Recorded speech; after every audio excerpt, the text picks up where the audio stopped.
Halo, selamat pagi Pak Mon. Pagi Mas Jerry. Apa kabar? Aduh baik, bersama Tuhan baik terus Mas Jerry. Menang terus. Oh gitu? Iya.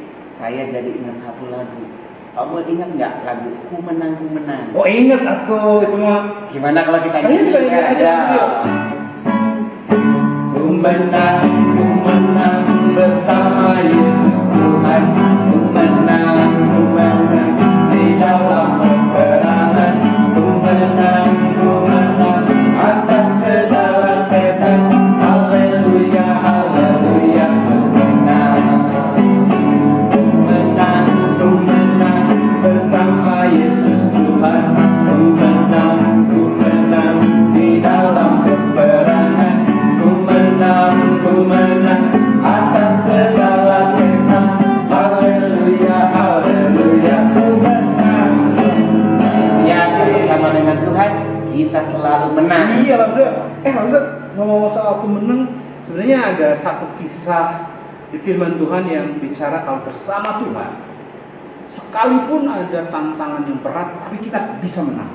Oh, berarti ada satu orang di dalam kisah Alkitab, dia yang selalu bersandar dengan Tuhan, Betul. dan Tuhan membuat dia menang. Nah, gimana kalau hari ini saya bercerita tentang orang ini? Wah, Iya, boleh tuh. boleh tuh ya. Boleh. Hari ini kita mau cerita tentang ini. Coba lihat ke atas Mas. Nah, tuh Allah membebaskan Daniel dari lubang singa. Maksud bayangin tuh ya. Kita akan boleh bersama-sama belajar bersama-sama. Keren, Pak Mon. Mari kita dengerin juga anak-anak semua. Mari kita dengerin Iya. kisah tentang Daniel di lubang singa. Anak-anak yang tenang ya, dengerin ceritanya. Silakan Pak Mon. Mari. Nah, anak-anak, hari ini kita akan belajar dengan judul Allah membebaskan Daniel dari lubang singa. Nats Alkitabnya dari Daniel pasal 6 ayat 1 sampai 29. Nah, ayat hafalannya dari Mazmur pasal ke-37 ayat ke-5. Nanti kita akan bacakan ya. Tema kuncinya, kita akan melihat bahwa di kisah ini Allah Maha Kuasa dan Allah Maha Penolong. Ayo, sekarang kita dengerin cerita tentang bagaimana Allah membebaskan Daniel dari lubang singa. Nah, anak-anak, apakah kalian pernah pergi ke kebun binatang? Wah, langsung pikir pasti kalian pernah ke kebun binatang. Salah satu binatang yang mungkin ingin kalian lihat di sana adalah si raja hutan. Tahu kan apa? Ya benar, singa. Nah, ketika kita lihat, pasti kita luar biasa ya. Senang kita melihatnya. Tapi anak-anak, maukah kalian masuk ke kandangnya bareng-bareng singa seperti di gambar ini nanti? Masuk tuh sama si singa yang sedang kayak melotot begitu. Pasti kalian akan ketakutan. Nah, anak-anak, kisah yang akan Lausi ceritakan tentang Daniel, ternyata dia itu pernah dimasukkan ke dalam lubang singa yang kelaparan. Nah, kenapa Daniel bisa dimasukkan ke lubang singa? Dan kenapa singa-singa itu anehnya tidak mau memakan Daniel? Nah, mari dengar ceritanya. Nah, demikian anak-anak. Kerajaan Babel pada akhirnya itu jatuh ke tangan kerajaan Media Persia yang dipimpin oleh Raja Darius. Nah, Raja Darius ini mengatur dan memerintah negaranya dengan mengangkat 120 wakil raja. Artinya kerajaannya besar sekali. Nah, di atas wakil-wakil raja itu diangkatlah 3 pejabat tinggi untuk membawahi wakil-wakil raja itu. Nah, karena anugerah dari Tuhan, maka Daniel di kerajaan Media Persia juga dipercaya menjabat pejabat yang tinggi itu. Seperti waktu dulu di masa kerajaan Babel. Nah, Daniel adalah salah satu dari ketiga pejabat tinggi yang membawahi para wakil raja itu. Daniel disertai Tuhan. Karena itu dia memiliki kebijaksanaan yang sangat tinggi. dibandingkan pejabat-pejabat tinggi yang lainnya. Sehingga melihat Daniel yang sangat bijaksana, sangat pintar, sangat cerdas itu, maka Raja Darius berencana akan mengangkatnya menjadi penguasa atas seluruh kerajaan dari kerajaannya Raja Darius. Tentu saja di bawah Raja Darius, artinya dia menjadi orang nomor 2 di sana. Nah anak-anak, ini membuat pembesar-pembesar lain menjadi iri, menjadi cemburu, dan menjadi marah kepada Daniel. Maka diam-diam mereka bersepakat mencari-cari alasan untuk menjatuhkan Daniel dengan berbagai cara. Agar apa? Agar Daniel bisa disingkirkan. Namun setelah mereka coba mencari-cari cara untuk melihat kesalahan Daniel, ternyata mereka tidak dapat menemukan kesalahan Daniel. Oleh karena Daniel adalah orang yang selalu setia mengerjakan pekerjaan-pekerjaannya. Tapi mereka terus berusaha untuk menjatuhkan Daniel dengan terus mencari cara-cara yang lain juga. Karena itu maka berkatalah mereka itu, "Hei teman-teman, kita tidak mendapatkan satu alasan untuk menjatuhkan si Daniel itu. Tapi kita bisa menjatuhkan si Daniel dalam hal ibadahnya kepada Tuhannya." Wah, mereka akhirnya setuju dengan pikiran itu. Karena itu mereka bersepakat pergi menghadap raja dan mengusulkan atas nama semua pembesar-pembesar kerajaan supaya raja mengeluarkan suatu undang-undang bahwa selama 30 hari orang di dalam seluruh wilayah kekuasaan Raja Darius tidak boleh meminta suatu permohonan apapun kepada dewa atau kepada manusia yang lain selain hanya kepada Raja Darius. Dan anak-anak, siapa yang melanggar undang-undang ini akan dicampakkan ke dalam gua singa. Perintah ini harus menjadi undang-undang dari seluruh orang-orang yang ada di wilayah kerajaan Media dan Persia. Dan hukum ini, undang-undang ini tidak dapat ditarik kembali bahkan oleh Raja Darius sekalipun. Nah, anak-anak, Darius ternyata mau dibujuk oleh para pembesar itu untuk membuat undang-undang seperti itu. Raja yang menganggap dirinya dewa juga merasa bahwa undang-undang semacam ini, ini undang-undang yang biasa. Raja tidak tahu bahwa sebenarnya undang-undang itu dibuat sebagai perangkap bagi diri Daniel. Dan akhirnya Raja Darius menyetujui dan menandatangani undang-undang itu.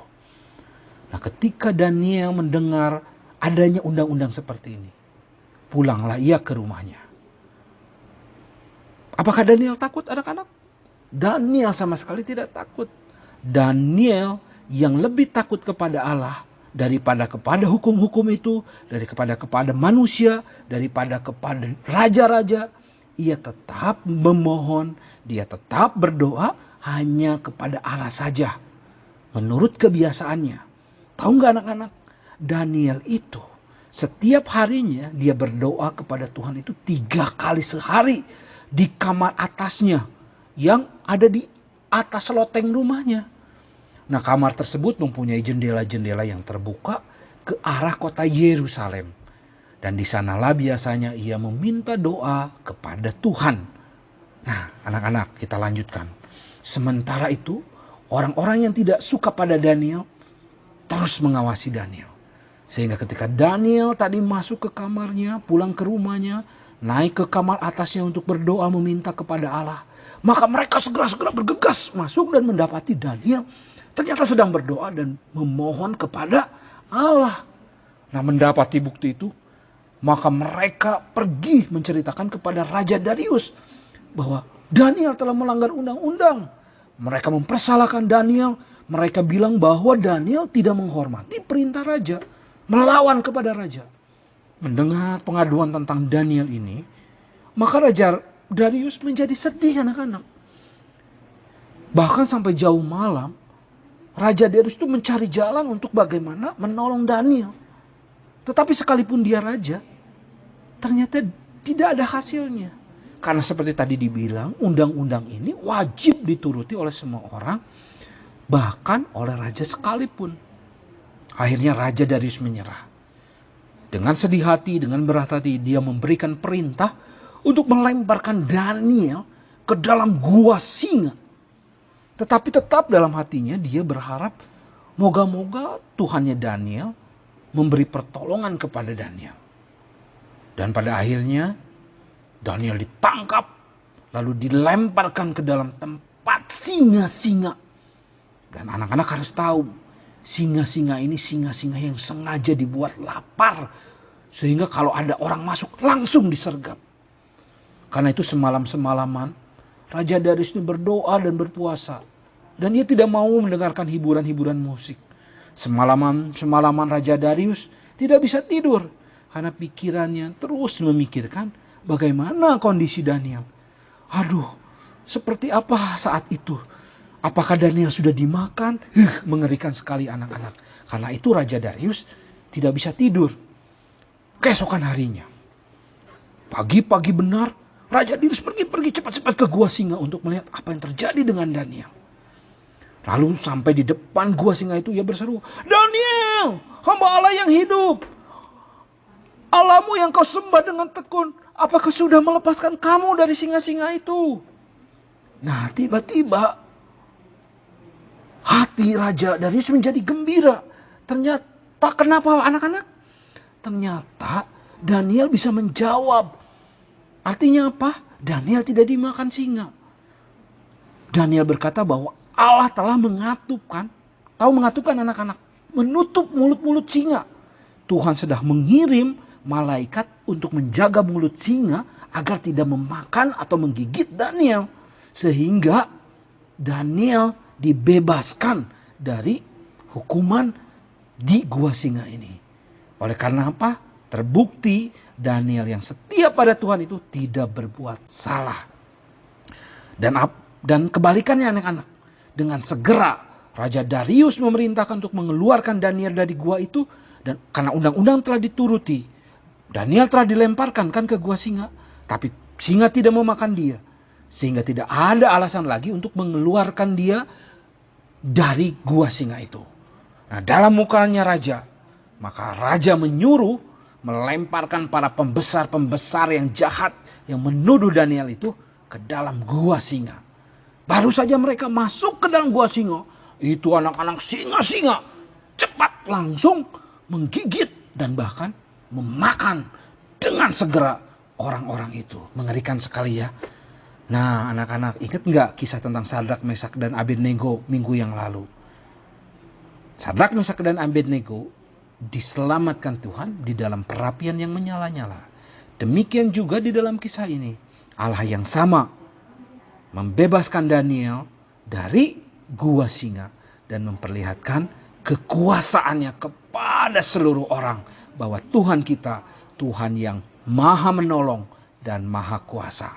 Dan Daniel yang setia, seperti Mesak dan Sadrak dan Abednego yang setia juga.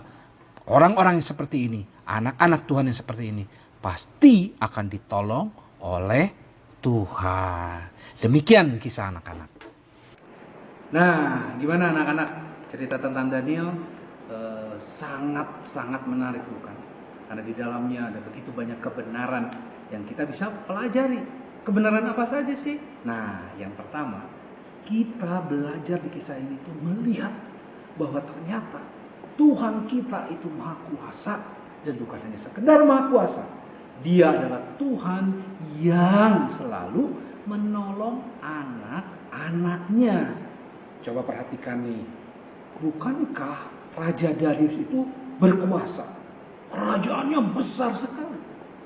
Tetapi dia tetap tidak bisa mengetahui ketika orang-orang yang ingin menjahati Daniel, itu dia tidak tahu rencana jahat itu. Jadi dia tidak bisa menolong Daniel. Yang kedua, ketika Daniel sudah dihukum, dia juga walaupun sudah berusaha untuk melepaskan Daniel, tetap tidak bisa. Tapi berbeda dengan Allah kita, berbeda dengan Tuhan kita. Tuhan bisa melakukan cara-cara yang ajaib untuk menolong anak-anaknya. Nah, di kisah ini bayangkan, singa sedang lapar-laparnya, tapi bisa disuruh sama Tuhan untuk diam, tidak memakan Daniel. Sungguh luar biasa Tuhan kita itu. Karena itu anak-anak, hari ini kita mau pegang dalam hati kita. Kita bersyukur memiliki Tuhan yang Maha Kuasa dan mau menolong kita. Kalau besok-besok kalian punya sesuatu yang sedih, kalian sedang punya masalah, datanglah pada Tuhan. Mintalah tolong kepada Tuhan. Karena apa? Ingat kisah ini, Tuhan kita, Tuhan yang Maha Penolong dan Maha Kuasa. Dan selain itu satu lagi nih. Tadi kan ada orang-orang yang jahat tuh yang ingin menjatuhkan Daniel. Apa akibatnya? Nah, hukuman yang tadinya disiapkan kepada Daniel, malah merekalah yang akhirnya yang berniat jahat, yang harus menerima hukuman, dimasukkan ke lubang singa. Bahkan bukan hanya dimasukkan ke lubang singa, baru saja masuk lubang singa, si singa-singa itu langsung menyergap dan memakan orang-orang itu. Karena itu maka kita jadi anak-anak itu jangan jahat, jangan jahil, tapi kita harus baik seperti Daniel. Jangan nakal, jangan jahat seperti si orang-orang yang berniat jahat kepada Daniel ini. Nah, itu baru pelajaran pertama tuh dari firman Tuhan ini. Ada pelajaran kedua dari firman Tuhan ini. Nah, ini akan dilanjutkan sama Lause Jerry. Ayo Lause Jerry, silakan. Nah, anak-anak, pelajaran yang kedua adalah kita belajar dari kesetiaan Daniel kepada Tuhan. Tak kala ada peraturan semua harus menyembah raja, Daniel tetap menyembah kepada Tuhan. Walaupun bahaya mengancam, hukuman mengancam, Daniel tidak takut. Dia tetap setia kepada Tuhan.